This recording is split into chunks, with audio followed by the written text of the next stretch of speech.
Welcome to Millennial Pagan Podcast. I'm Autumn Wolf. I'm Jera Stone, and in studio we have Marcos with us. Oh, we don't do last names? I mean, if you want. I don't care. I was just wondering. Oh. I'm fine. Okay. All right. Well, that's fine, too. Too late now.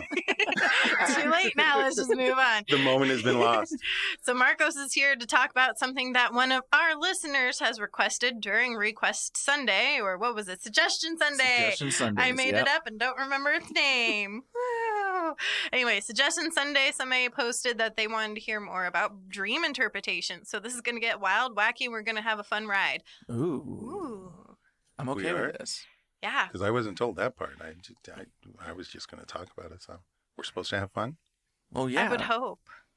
I'm here. Come on. I was about to say, if you don't have fun, you're not going to come back. So just a quick shout out to everybody that's on the front lines during these times. Thank you guys for being out there and helping out. You know, it's tough times out there, but we're going to make it through this.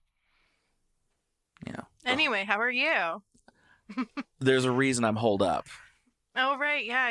Your big boy job is closed. Yeah, my big boy job, pretty much Thursday, they decided, hey, everybody get the fuck out. And then they posted about it online. Oh, God. Okay, was the helicopter footage really necessary? Like, seriously, it's an empty fucking parking lot. Why? Somebody among 500 people who work in this building got tested preventative positive. Yeah. Presumptive positive. Yeah. And we found out, it wasn't even more than likely, it wasn't even a positive at this point, but they're just still taking precautions and taking this time saying, hey, everybody just stay home. We're going to probably send you a laptop so you can do some work from home. Yay. So I had a cold last week. So Monday I get a message, don't come in. Tuesday I get a message, how are you doing? I'm like, great. What are your symptoms currently? Still coughing. Dry cough? Yeah, don't come in. Wednesday, corporate just said anybody who's been out sick has to get a doctor's note. And I was like, all right, fine. But what if I don't have it and I'm going to the doctor with everybody that does have it? Yeah, no, and I'm already immune compromised now. Yeah. My doctor was a little upset because I told the front office, the desk, I was like, I have cold symptoms. Do you still want me to wear a mask? And they were like, yes. Why are you here? Yeah.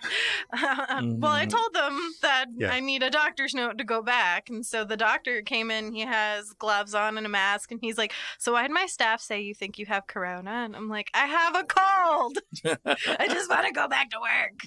Feed the fear. It's the only way it grows. Right. Yeah. Got to feed it, man. No. Anyway, how are you? I'm good. Yay.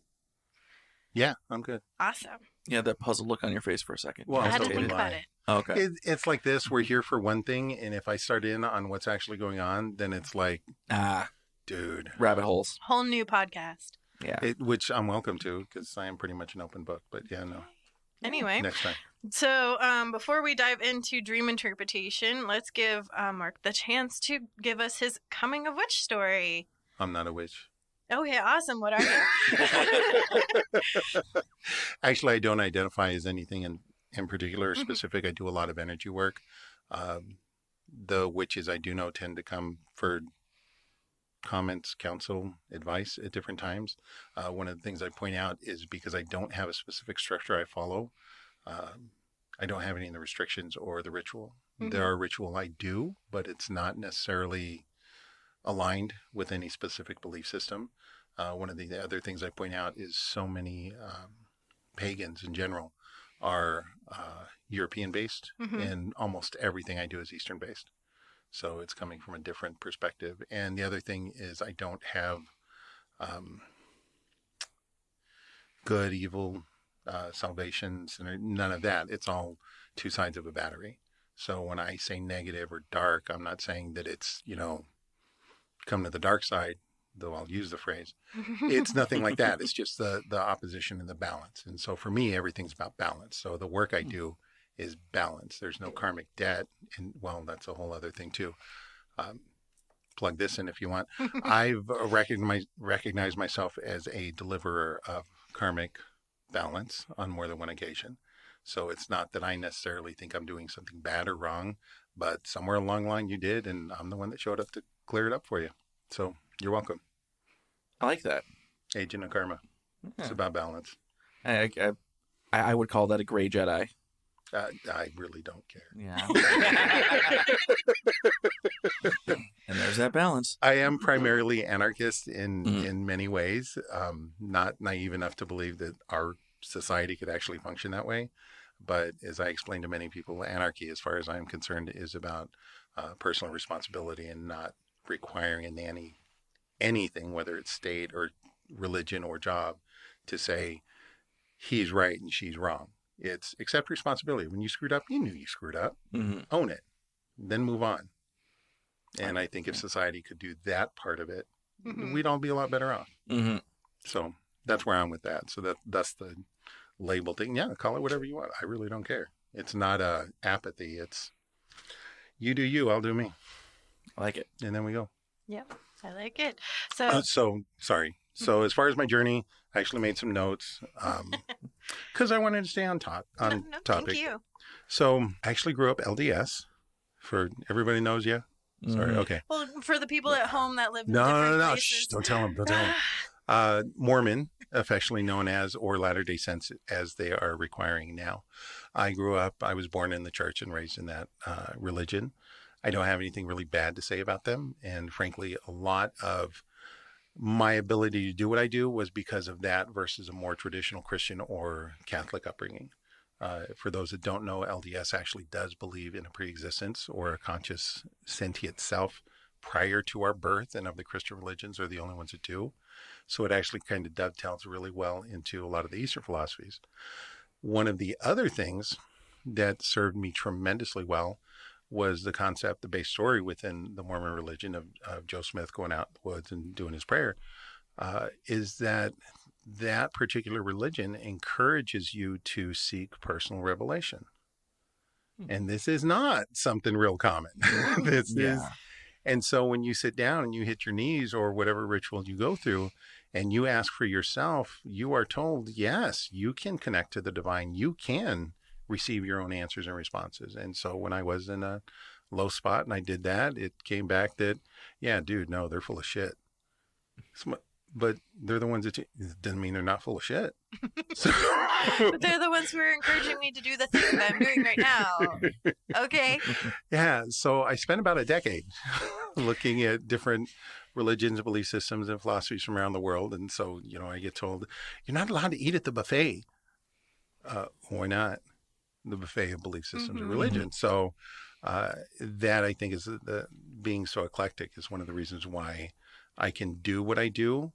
And of course, those that get to know me and see how I work, they're like, no, you're eclectic because you can do what you do. Again, tomato, man, it doesn't matter. More background. Mom said dad was a witch because you could always get young chicks. My dad got to 95. Because I was doing massage and body work and PT at the time. When he was 80, I looked at him and I'm like, dude, you still haven't even lost muscle mass. What the hell? And I had done some work working in geriatrics. And so I asked my dad, I said, all right, besides all the other bullshit, what's the key? How are you maintaining this quality of life, this mass at 80? And he looks at me in Spanish and not as crass. He says, well, basically, you're as old as the woman you're fucking. That's why I kicked your mom out. Got it. Okay, thanks.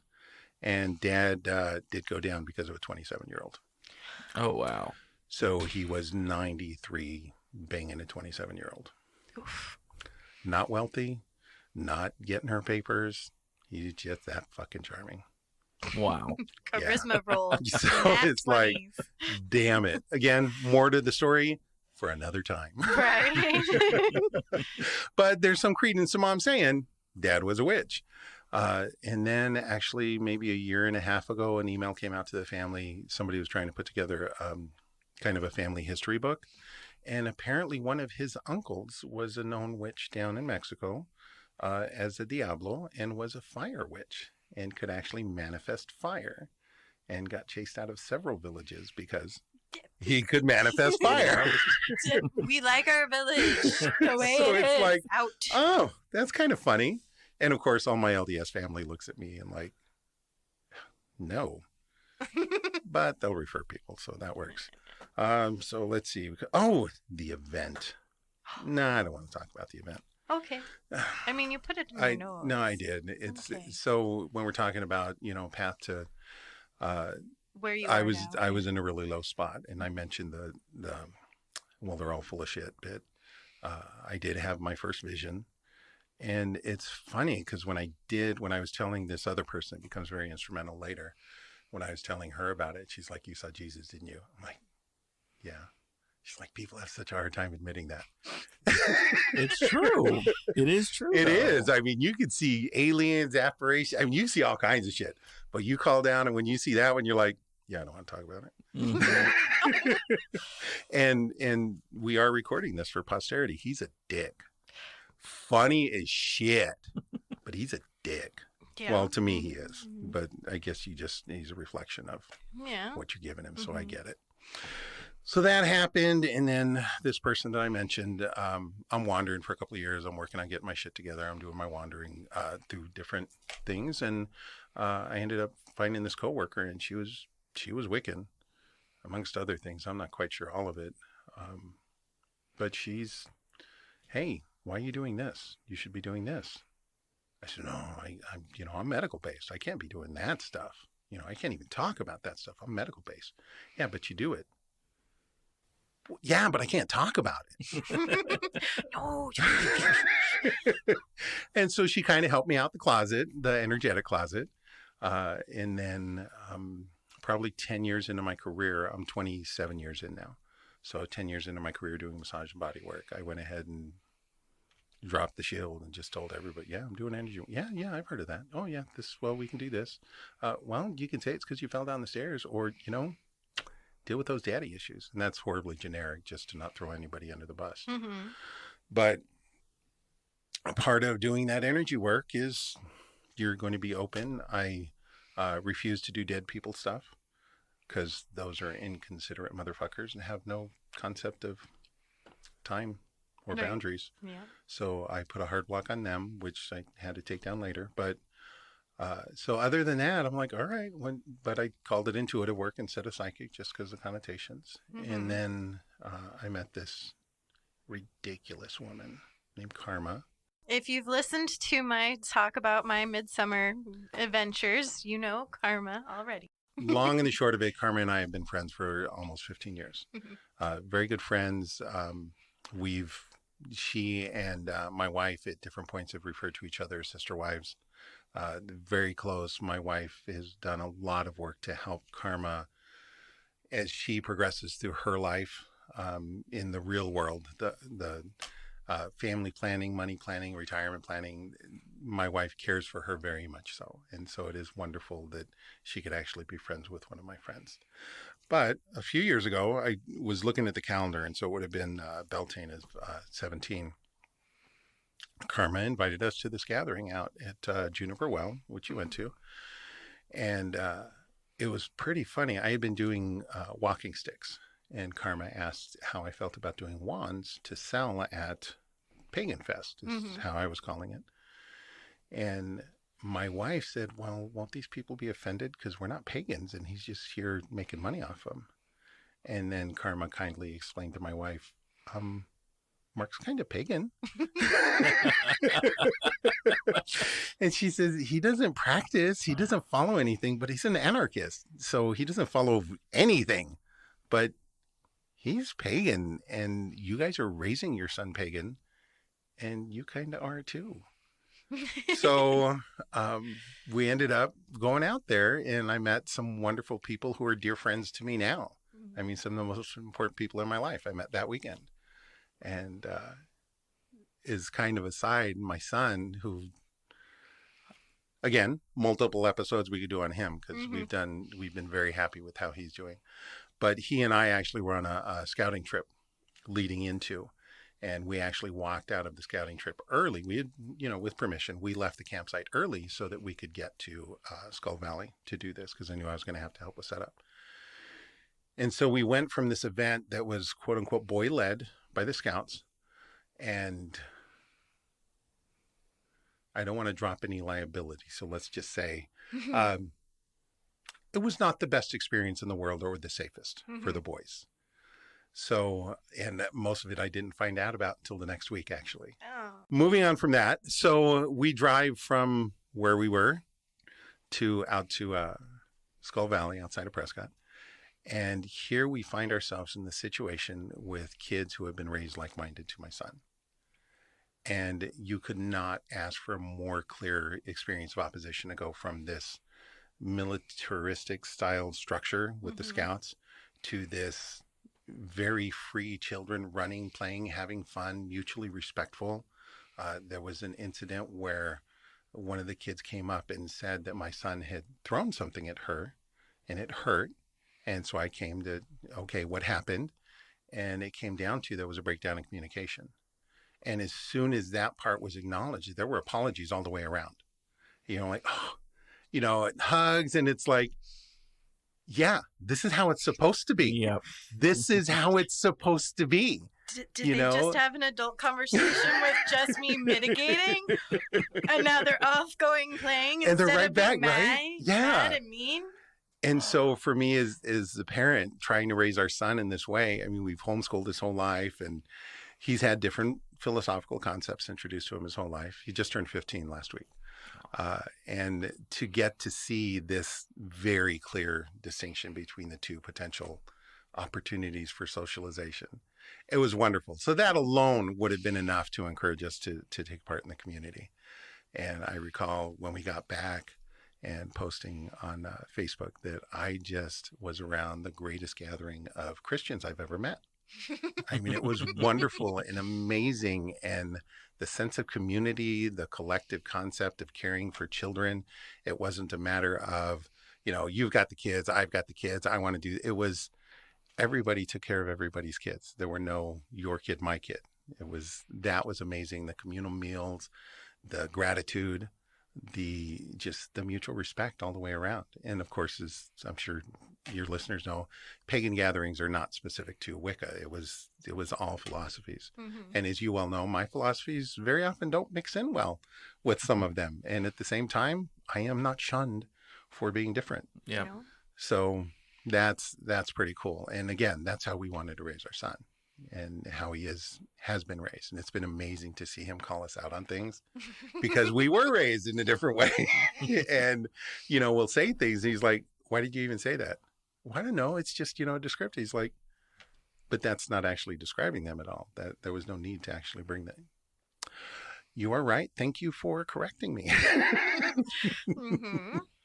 So my wife went ahead and took part in becoming a board member with the not-for-profit up there for the pagan community up there. And I very clearly said, yeah, no, I don't need that part. You need me to take down chairs and tables. Yeah, but you don't want me running anything. So I do what I can to help. And we got to meet you last summer, which is a very enjoyable experience. Not like pervy enjoyable though, but yeah. Anyway. So we're going to take a short break. And after this, we're going to dive into dream interpretation. Millennial Pagan Podcast is exclusively supported by Patreon. Listeners like you can gain great benefits from your favorite show, such as... At $1 a month, you get a personalized shout-out at the end of the next full-length episode. At $5 a month, you receive a thank you card in the mail with a Millennial Pagan Podcast button and sticker enclosed. Additionally, $5 a month supporters have access to our monthly 30-minute minisodes. Patreon supporters are also the first to learn about new and exciting updates to Millennial Pagan Podcast. More benefits and exclusive content to come. All right, and we are back, and we're kind of going to dive into some dream interpreting. Ooh. Kind of like the methodology behind it, I guess. Yeah, and all the stuff about it and like where it comes from and like other things or whatever the hell you want to talk about. How about that? All right, cool. 'Cause I had a great segue into the very beginning of it. So basically, I wanted to make sure I was brushed up. So I've been doing. Oh God, I've always done dream interpreting. I had given that brief intro, not so brief intro of who I am and how I got to where I'm at. Mom was always into dreams. Like when we get to be adults, we'd get a phone call. It's like, what are you doing? I had a dream about you last night. It's like, God damn it, Mom, leave me alone. As you're trying to hide the body. And it's like, fuck. Well, can you tell me where they find the one piece of evidence I'm forgetting about, please? Thanks. I mean, she always had her dreams. And so that probably was a deterrent for me for a while to not look into it. But doing the intuitive work there really weren't any restrictions on me other than dead people, and that was self-imposed. So when people would say, oh man, I had this really weird dream, and they're describing it, and I'm like, oh, well, this means this, and this is how, you need to work on this. Oh man, you were so right. Or after the fact, you were so right. So it's okay, whatever. And so I didn't see that I was doing dream interpretation. It was just all under the umbrella of doing the intuitive work I do. And then I got to the point where it's like, man, I just wish I knew somebody that did dreams. I said, what was your dream about? So I do say I do it. I offer a variety of different intuitive services, and that's one of them if you want to have a name for it. But more than anything, when I'm doing my intuitive work, I prefer you just sit across the table from me and what are your questions, and let's run through and answer them. But for a lot of people, they get very much so into the symbolism that's in their dreams or the guidance of it.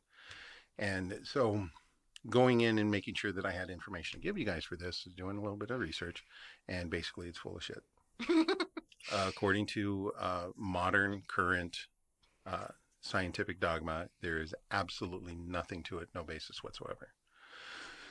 We can date it back to pick an ancient culture. They have thought it was either spirit guides, spirits, the dead, or prophecy is what they saw dreams to be.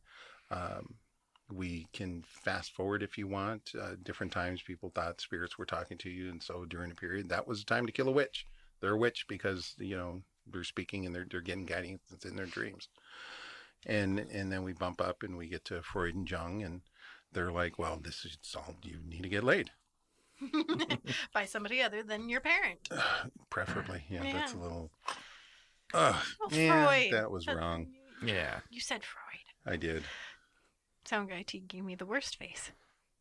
No, I'm giving you worse. Okay, the worst one for this recording session. Okay. Yeah. He's always qualifying. So, but at the same time, they weren't completely off. They were groundbreaking, if you want to use that term, but psychology still is a soft science. We can't definitively say there's no scientific method you can apply.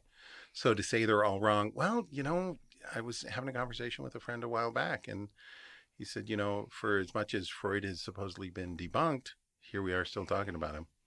And if anything, as we do delve into some of the more fringe stuff, we're realizing that he wasn't as wrong as we thought on a lot of things. Now, taking that in mind, because of the work I do with massage and body work, most people who do massage and body work are familiar with an author by the name of Louise Hay. And she compiled essentially a list of not only your different body parts, but different injuries or ailments you could have and their emotional, psychological origins. So she made this very direct correlation, essentially channeled this list. And when you go through reading her listing, you find like 70% of the problems man has have a sexual component to them. So that being the case, we look at Freud's, like, maybe he wasn't so off after all. Having said that, when we do look at science, as we'll call it, psychological science, as far as dreams go, it is commonly seen as a dumping ground for your mind, or your mind trying to process what you've seen, whether it be over the course of the day or whatever time frame. Science says there isn't anything prophetic in dreams. It is just simply processing what's important and what to dump. As I was reading this, I'm like, oh yeah, that's right. When they did the Pixar movie Inside Out, they actually did a lot of scientific research to try and do that. And if you want to get an idea where sleep science is right now, go watch the movie. They actually did a pretty good job of following what current science says. Not saying I completely agree with that, but that's there. So that's the science part. That's out of the way. Anybody can feel free to argue that and do the research on your own, because there's no hard science on it. So that's why I didn't want to spend a lot of time on that. Mm-hmm. So let's go to the next part, which everybody is, what does it mean? All right, here's the thing. We can go to the whole nature-nurture concept with our upbringing, and it's the same with dreams. There are things that man, over the entirety of man's development, be it snakes, insect, dark, fire, water, creatures in the water, these are things that are essentially universal for mankind. They've been exposed to. Right now, we're all scared shitless because of a virus. We didn't even know what a virus was till not even 150 years ago. So if you're having dreams about viruses, trust me, somebody living in a shit mud hut in the deepest, darkest parts of pick a place, they don't have dreams about viruses. They don't even know what the hell they are. All right. So yes, there are universal concepts, but even then, you know, for most people in the West, we look at snakes as, ooh, that's something scary, unless you're pagans, of course. But when you look at some of the Eastern philosophies, that's not. Snakes, dragons, serpents, these are very often very wise creatures. When we think of the classic medical symbol with the snake around, how can that be a bad thing? Yet, again, with most Americans and Westerners, a snake in a dream is either phallic or it's got a negative connotation. Something dark is coming. So that's why I'm saying we really can't use most of these symbols, even ones as universal as a snake. We really can't make those broad generalizations. And so far as I'm concerned, that's why it's difficult to go online or use a book or some other resource and say, oh, okay, well, I read this and my dream means this. If you actually want dream it's like using astrology out of the newspaper. Mm-hmm. It's very broad and general. And that's what's going to happen. The same thing if you go to a website or something. So if you actually want your dream worked on, find somebody that does the work, and preferably somebody who's doing intuitive or psychic work, and have them do a complete session where they're looking at, all right, what's going on, and have the dream interpretation be a component of it, because that's all it can be, is a component. Now, having said that, yes, it is a dumping ground. A lot of times it doesn't mean anything. Now, some of what I run into is kids still have a very active imagination, so their dreams are very rich as compared to adults. Just because you have more detail does not mean there's more information. It's just, your brain is just working. And so when I agreed to do this, I had a call out to several friends, said, hey, you know, I'm going to be doing this podcast. Can you send me a couple of dreams and let me go ahead and just run through those and practice with them? And of course, everyone's like, oh, you have my permission to use it. Yeah, I'll use components from different ones. I'm not going to use anybody's dream in total. Mm-hmm. And for some people, give me a lot of detail, you know, and then I give them like, oh, well, it's this or this. Like, that's all you got? That's all you need. That's all that was there. Yeah. And as I'm trying to think of how to explain this best, I went to when we're all learning math in grade school and you get a word problem. And so many people hate word problems because there's all this extra information. Well, that's pretty much dream interpretation. There's going to be all of this extra filler, and what your intuitive work is finding what's actually relevant and what matters. And to do that, you need to make the connection with the person who's giving you the information. And so again, it falls back to, yes, these words may have something, but to actually tune into what it actually matters, somebody's got to do that clearing work to find out. So that's, as far as I am concerned, my practice, my experience, that is dream interpretation in a nutshell. So it really comes down to, yes, this or this or this can mean that, but sit down and let's see what it means for you. Mm-hmm. Trauma, that was the other thing I was going to point out. If you have something formative that happens, some kind of trauma, that can totally modify what may mean something to one person is going to mean something completely different to another, because of this life experience, and especially traumas. So right now we're dealing with, well, not even right now. We've got 20 plus years of kids that have gone overseas, and they've dealt with the most horrible trauma that humans have. And we see PTSD all over the place, and they're absolutely trying to process things. And most people, when it's really traumatic like that, they're shutting it down, and it's not good or healthy for them. So yes, I'm saying there's a therapeutic aspect. There, as far as I'm concerned, there's therapeutic aspect to all divination or intuitive work. Absolutely, for the dream, that is a component that should be explored as part of therapy too. I think those are the points I had. So at this point, questions? Well, when we were mentioning this, we were talking about common things that go through, like sleep paralysis, the man in the suit, alien abductions, and things like that. What did you find, or what do you consider when somebody says, "I had a dream about alien abduction," or "I woke up and there was a dark figure hovering over my bed, and then I went back to sleep"? Okay. And I did ask. I'm like, all right, where do you want me to go with this? Do you want me to do the alien abduction thing? Or she's like, oh, yeah, let's do all of it. Let's go crazy. All right. So let's address the alien thing. It can be that it is symbolism. But if you are studying, I don't mean just superficially watching Ancient Aliens, but if you actually study alien information and you know about the different forms of abduction, many people report what I would refer to as an astral abduction, where their body stays present, but they realize that astrally they are being lifted from their body, removed from their space, and the work is being done with that. Now, first thing first, you have, and I'm going to say these things as definitive or fact, okay? You can argue the opinion however you want. I just don't even bother with that anymore. So, understand when that kind of experience happens, you had entered with this into a soul contract for that to happen. You were obliging your part of that contract to take part in this experience. So any resistance you put into that, you're violating your contract. So when people come back and they had a really bad experience in that kind of experience, when it's really bad, it's because they were resisting. And if they just did their bit, it'd be in, they wouldn't even realize that they'd been through it.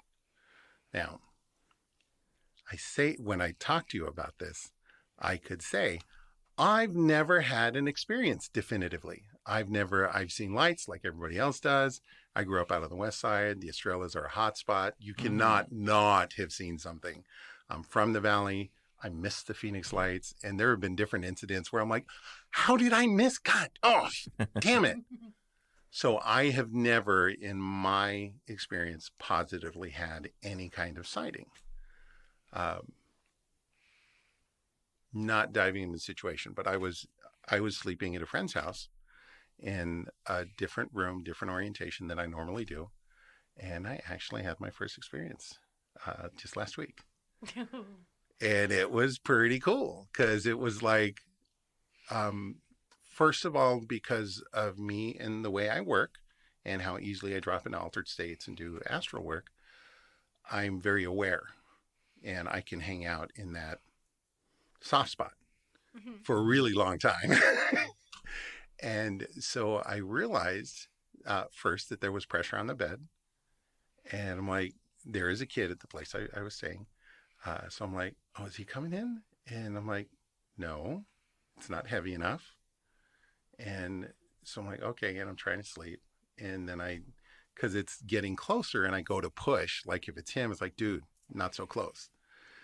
And as soon as I moved, it's like a cat. It like jumped off. I'm like, huh. So that reaction actually caused me to go ahead and come out of it a little bit. And I turned and I looked.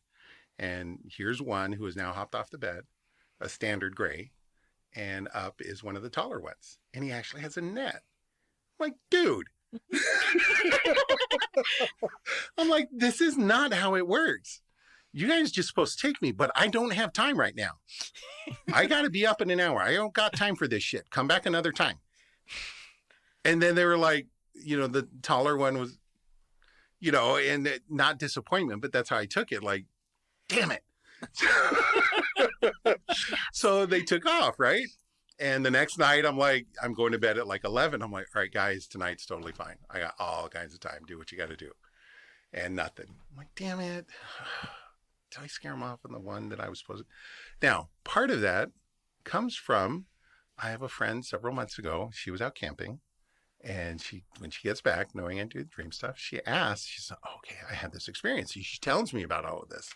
And it was an abduction. And I said, okay, what you were describing is classic astral alien abduction, but you stopped them.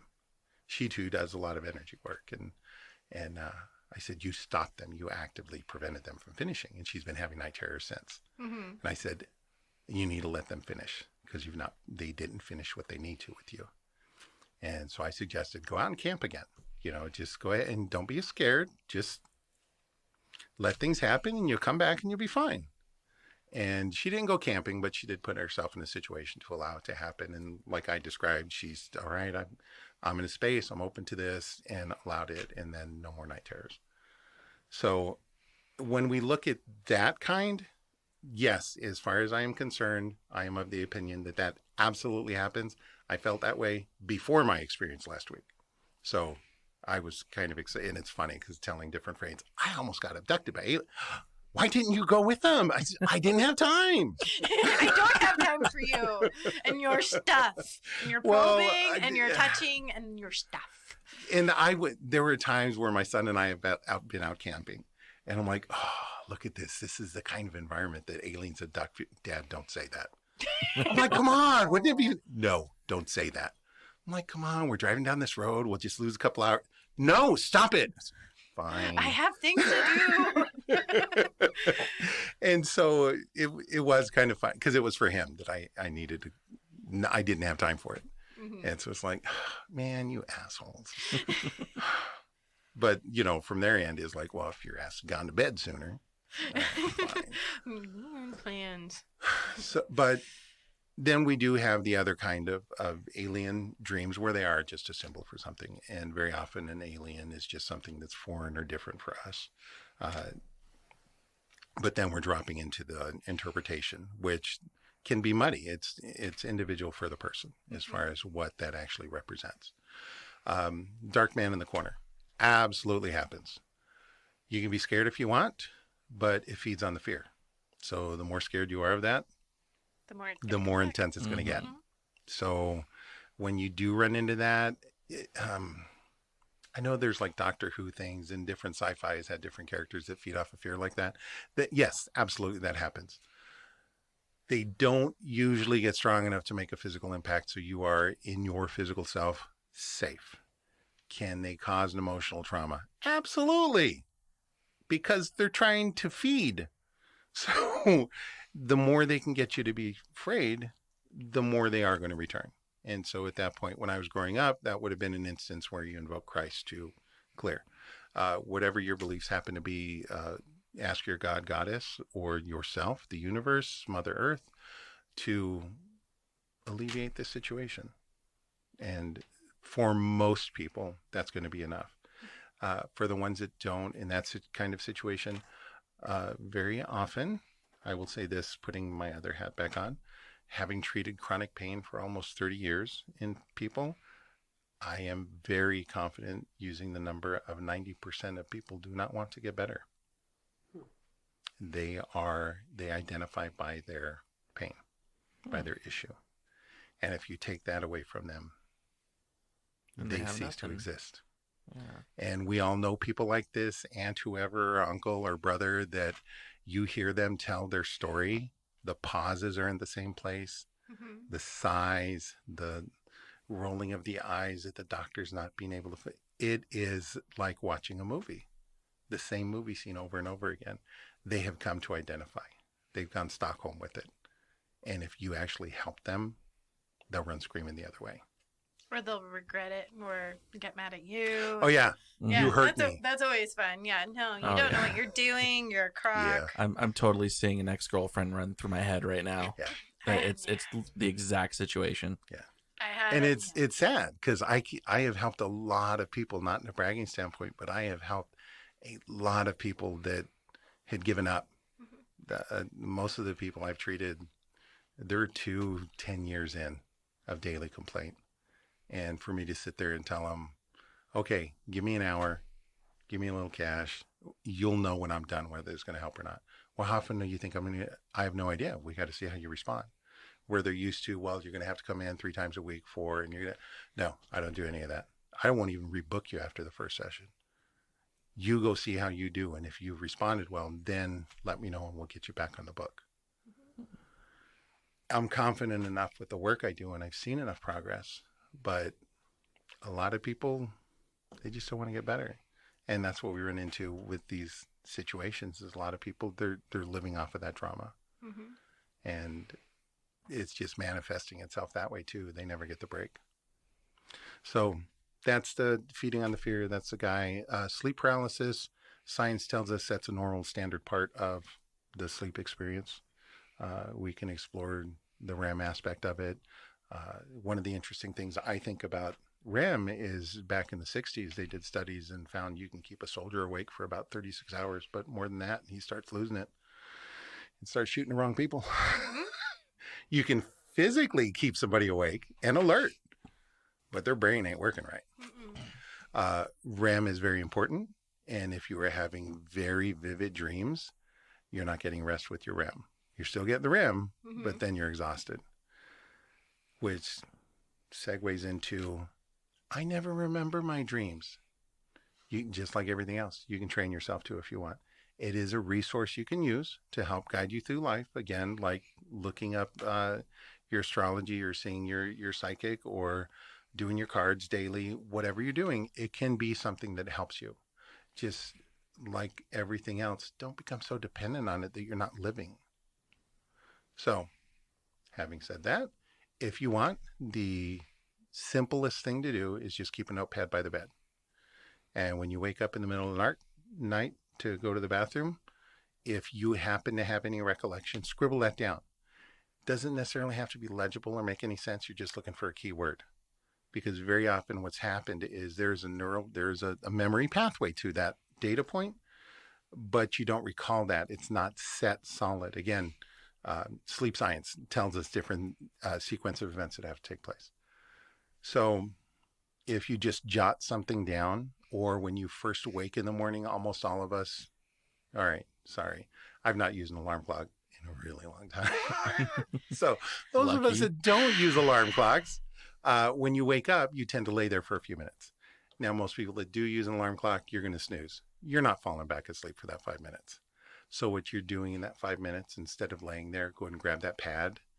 And it doesn't have to be, oh, I remember dreaming this. What you're doing is you're writing down any keywords that come to mind. And then later in the day, when you are fully conscious and awake, if you go back over that keyword list, it's going to trigger the pathway back to that actual memory from your dream. And so you can then start scribbling down, and it's just training. Typically within 3 weeks, you'll be able to write down a substantial amount of information from your dream. And like I said, you can look things up online. I would encourage you to find somebody that actually reads intuitively one way or another. And hey, I've got this diary of dreams. And one other kind of on the side thing that now we're stepping out of dreams is just doing your journaling. Even last night I was showing somebody, she's like, I hate journaling. So, all right, let's sit down and do this exercise. And I walked her through how to just get a journal started. We were doing a journal and burn. And so explaining to her, this is just you. I'm not going to look. We're going to go burn these pages as soon as you are done. She ended up with 6.5 pages. Boy. Yeah, she had a bit to get rid of. As a child, I never could journal. I always wanted to. And then one day I picked up a book and I went, you know what? I'm not going to do that whole dear blah, blah, blah. I'm not going to make it a story. I'm just going to write whatever the fuck is coming to my mind. Exactly. And I am on book 3 and I've been doing it for like half a year. And like every day at work, like my coworkers even know. And they're now giving me journals. And they're like, in my free time, they know I'm sitting there writing in my journal. I'll put it to the side if I get somebody walk in the office. And then it's right back in front of me and I finish what I'm doing. Yeah, I can't do journaling. I'm too vocal for journaling personally.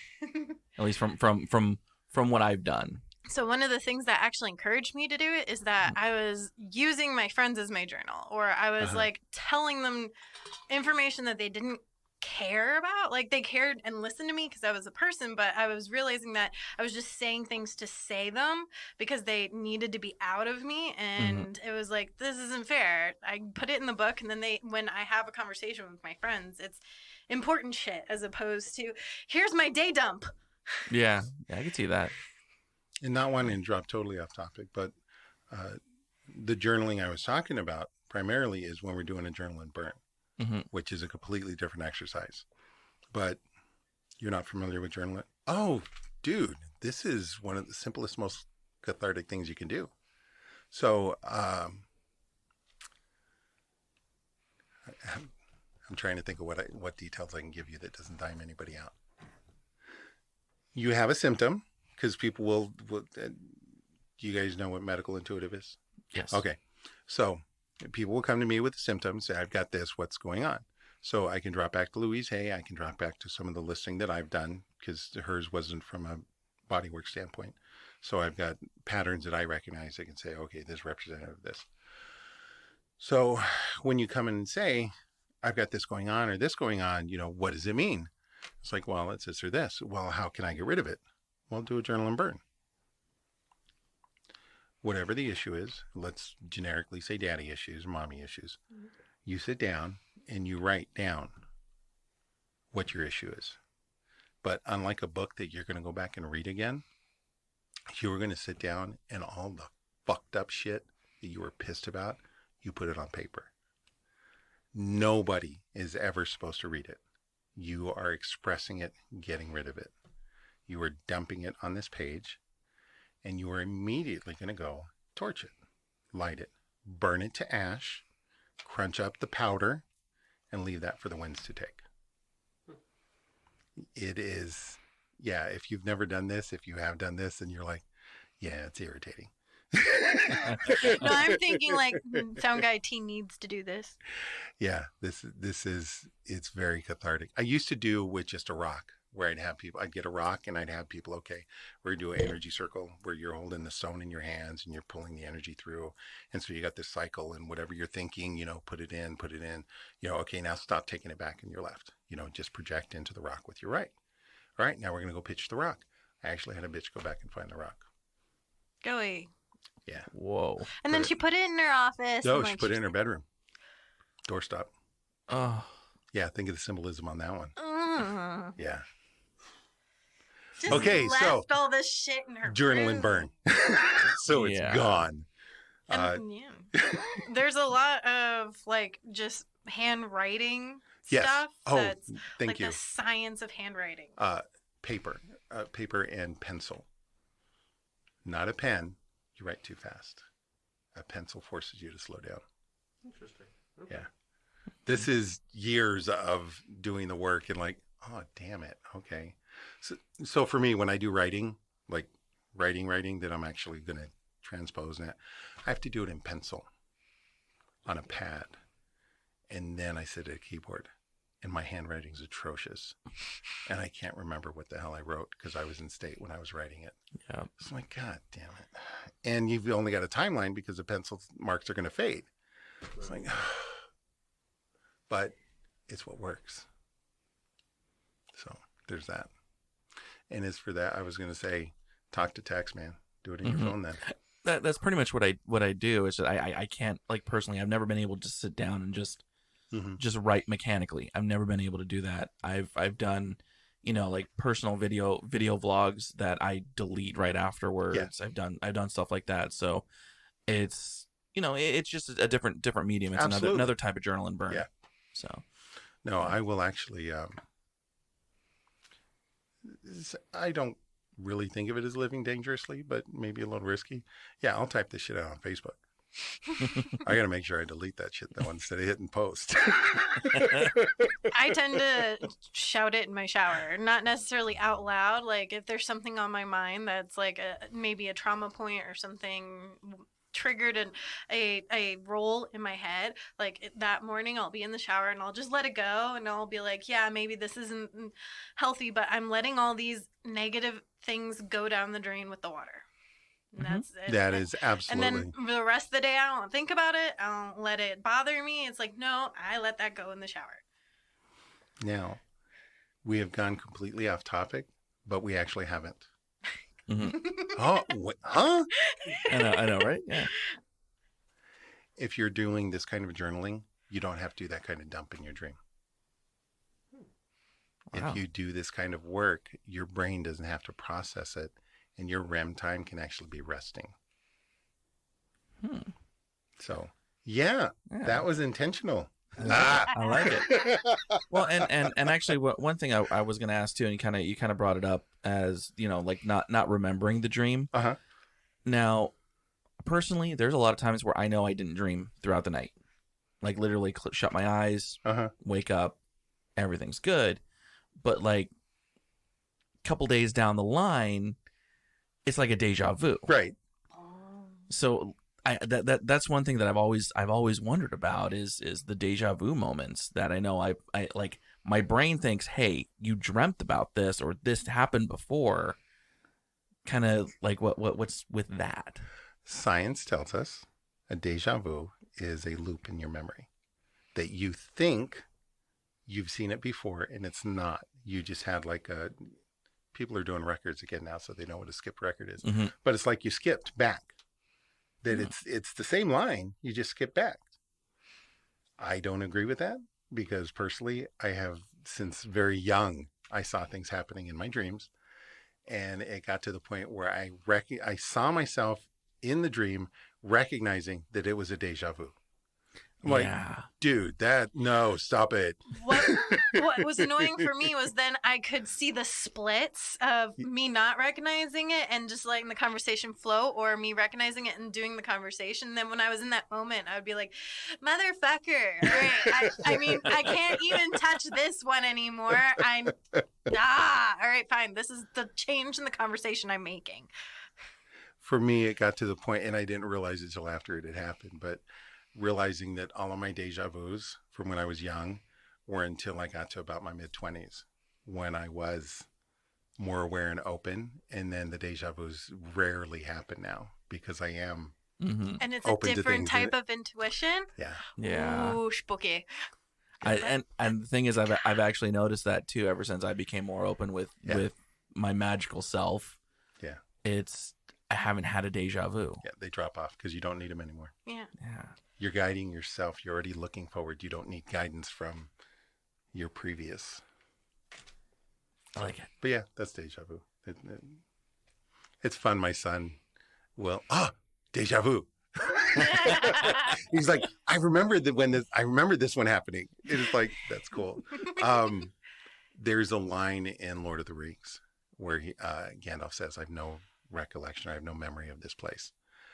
And that really is how it works. If you guys haven't seen, there's a video on YouTube. Kurz Kazat, I think, is the channel, and it's the video is titled "The Egg." You guys have no idea. You guys got to look this up. However, you need to clean this up so it comes through. Make sure you do this. It is a brain fry. I'm totally gonna look that up now. Oh yeah, it is cool. It is hilarious. My son finds it and he watches it and he actually turned the video off after, which he doesn't do. And I just in passing, I wasn't paying attention. I said, "You okay, buddy?" He's like, "Yeah, I need to think about this." Which if you knew my son, that doesn't happen. So, he went to his room and he's reading comics for a little bit and he comes back out. He's like, "Watch this video with me." Okay. So I watch it. I'm like, "Dude, you want to fuck mom up?" Then all three of you. And he's like, yeah. So we didn't have a time then, but the next day we did. And we sat her, Ma, you got to watch this video. And they're both sitting there. And so it's his third watching and it's my second. And I'm just smiling and nodding my head like, exactly. Thank God somebody's put this together, And one of the things in it is a spoiler. It's not long. It's like a 5-minute video.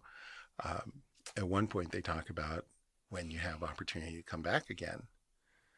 When do you want to come back to? Wait, what? When do you want to come back? Do you want to come back in the past or in the future or right now? That is a concept that, whoa, hold on. Wait, what? Okay, I just got like chilled from that. Yeah. Like you just saw me just like the shoulders had to move. Oh, you got to remember, time is a construct of man. That is not a construct of the universe. Wow. Why would the universe limit you? It doesn't, is the answer. So yeah, watch his video. You'll watch it a few times. It's so much fun. And that too will indicate what my son's like. It's just called The Egg. The Egg. Kurz Kazat, I'm sure I'm saying it wrong, but yeah, pull it up real quick. Yeah, I'm gonna look at that. Look for that. So if we have a few extra seconds, do you mind taking maybe a bits and pieces of our dream issues? Oh, absolutely. Awesome. What do you got? Well, a sound guy T specifically asked me to go falling. What's up with that? Do you hit the ground? No. You're just, you've hit the ground and you make it fine? Yeah. Whatever. Huh? It hurts like hell. Yeah, it's because you're skinny. Put some weight on. That sound guy Drew, he's back. He's listening in. So hi. No, okay. So seriously, falling is anxiety, stress. Typically, that's what it is. It's just anxiety, stress. We don't usually hit because that's a final for us. You actually hitting means you actually are overwhelmed. You are, damn it. Sorry, I'm totally timing you out here. Yeah, that just, you are underwater, man. You need to take a break. Hey, good thing you're on a break. Enjoy your break. So if you're falling frequently, you are frequently stressing. Dude, chill. That's me myself. Go for a walk, man. Hit the mountain park. Mountain parks are gorgeous right now. All the rain we got. Mm-hmm. Get out because everything's so full of water. Yeah. We took him camping his first time. He was like, whoa. He's from I LA. I was zen for like a month. Yeah. No, we explaining to my son, because we live right next to the North Mountain Preserve. And at first he wasn't a huge fan of hiking, but we get him out there and now he's like, Dad, we need to get a hike in. You know, because it is like, in explaining to him, I said, all right, you know, New York City brags about their Central Park. Little bitches. We got this. You know, and just walk in. I'm native here, so I love the desert. Going up to Prescott so much. I'm like, oh, it's nice to get, it is nice to get out of the heat, but I'll never move here. I love the heat. Yeah. What? Yeah, no, I love the heat. I will literally go do yard work 2 p.m. in July just to affirm that I am a desert dweller. But yeah, our mountain parks, because everything is so full of water from all the rain. It is so alive right now. There's so much green and you can feel that stuff.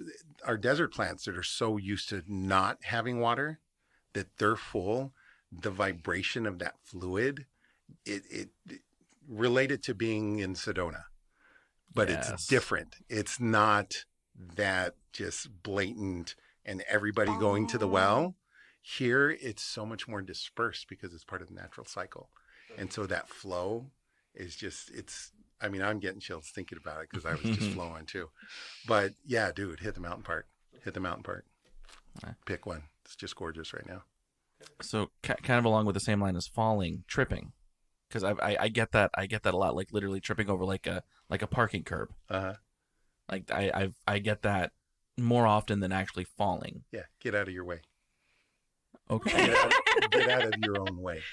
Okay. So you see what I mean with the intuitive work? When you have an intuitive do it versus looking up in a book, I'm going to call you out on your shit. Yeah. And I don't have to say more than just those couple of words. You're like, oh, fuck him. I love being in this space, and I'm sure our listeners, if they've noticed, they're probably all like, too. Multiple times that we've had people come in and do something of that have been like, Jera, just do it. Like, do what you're trying to do. Like, you got something in there, do it. And so you go and carry your own way is like another one of those, Jera, do it. You know what? Sitting here like, when is he going to do it? Whatever. You have free will. Yeah, it's true. If you like the shitty spot you're in, stay in it. Damn. What about being pushed? Like pushed downstairs? Yeah. Yeah. Get off your ass and move. Okay. No, my newest one has been, it doesn't matter what the dream is technically about, what the situation is going on. I need to access something on my phone, and it's either I'm trying to push the right button and something else is happening, or the phone and me are not, and it's wasting more time and it's like a crucial situation in which I need the phone to work and the phone's not working. None of the information is in the phone is information you don't already have. You already know what you need to do. You already know what needs to happen, and you're seeking affirmation. Yeah. It's a confidence thing. How about being chased? Depends on who or what is chasing you and where you're running. Give me more detail. Oh, damn. I wanted to be generic. Wait, hold on. I gotta move the mic closer. No, I can hear myself fine. That's fine. Okay, no, mine, it's not like trippy. It's just weird. I'm being chased around a mental hospital by... Really? You need that spelled out for you? No, I'm kidding. I guess not. I'm being chased around a mental hospital by, and God help me, I think it's Blink-182. The guys from Blink-182 are chasing me around a mental hospital while Green Day is playing. I don't know what the fuck that's about. Well, because Green Day is God. He has a background in actual radio, Okay. so that might help a little bit with the music. And again, this goes to what's your environment.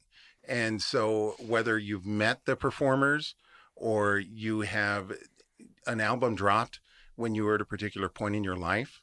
And so I would suspect, as far as Blink-182, if you go back to look at what was going on in my life when I first became enamored with hoping you like them, or if you despise them, when did the album drop that made you hate them? Okay. So these are different components where you have to answer for yourself why these components are there. And Green Day Overhead, when I said, well, because they're God, they are very eclectic and capable of doing some amazing things and being very childish. So they represent a duality. Okay.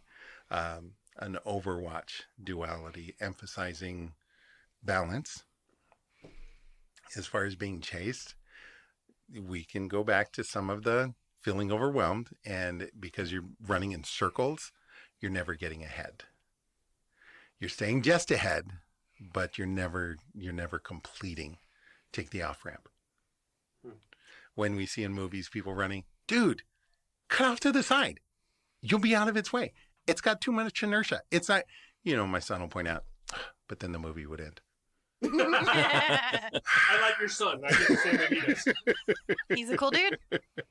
But as far as this is one of those cases where you've got these other components in the word problem that really aren't important parts. The important part in this is what timing did these two bands have for you personally? And that's homework for you. And I would suspect that when you look at timing, you're going to find something, either something you're dealing with now or coming up is going to be an offshoot or a repetition of something that happened when that first came up. And this running in circles is you've not broken that pattern, and that's why it's coming back again. So yes, that is supposed to sound like an ominous warning. Dun, dun, dun. Valid, and I think I have an idea what that's about. Okay. So, and this is another thing I want to say about intuition in general. I've never been asked a question if people didn't know the answer. I've been doing intuitive work for 20-something years, and I've never had somebody actually ask a question that when I say, they already start nodding before I'm done. Because they know what it's about. They're just wanting the affirmation or seeking that, shit, that's what I thought it was. Or they're blind to themselves. Or that. They need to hear somebody else saying it. Mm-hmm. And so that's not to invalidate the work, but it's something that man has been doing for all of our recorded history. Plus, we can be sure, is seeking out soothsayers. And so I appreciate that tradition and doing that for people. And unfortunately, so many people, whether it's the egg on the forehead or, well, come back and I'll work on that problem for you, and it's only going to cost you $50. I'm really opposed to that kind of work. So that's why I use the word intuition versus psychic. Not that all psychics are, doing that, but yeah, a lot of times it's just affirmation. So I don't need to charge you a shit ton to tell you something you already know. There's that. Clarity. That's what I'm doing for you. So today we want to thank new Patreon supporters Rebecca, David, and Rad Rambo. Rad Rambo. Rad_Rambo. I love it. Right? What does Rebecca look like? I don't know. She's on Patreon. Well, I was just wondering if it was one of the Rebeccas. I know a lot of Rebeccas. Oh, I don't know. I haven't gone looking. I'll tell you after I send her $5 Marc sticker, thank you note, and button, which you can get too if you are a $5 supporter on Patreon. Thank you. Wait, Yes. I need to sound more Thank you. Oh my God. Thank you for making all of this possible. Yeah. Yes. Actually, yes. Thank you for making this possible and all your support. I hope that our new supporters who are getting to listen to our mini-sodes are enjoying them during this time of quarantine and boredom. And Jera, if they wanted to find out more about you, where did they go? Of course, I am on Twitter, Jera_Stone, and Instagram, Haggard_Hagrid_cosplay. A lot of great stuff on there. Underscore. Yeah. Yes. Underscore everywhere. All Just like Red Rambo. You said that kind of fast. Can you spell it?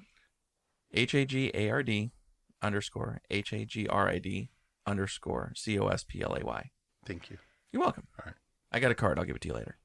Well, I don't care. I know. For the recording. So if they wanted to contact you for dream work, massage, or walking sticks, or whatever, where do they go, Mark? Go to your mom's house. Whoa. Sorry. Yeah, cut that one, dude.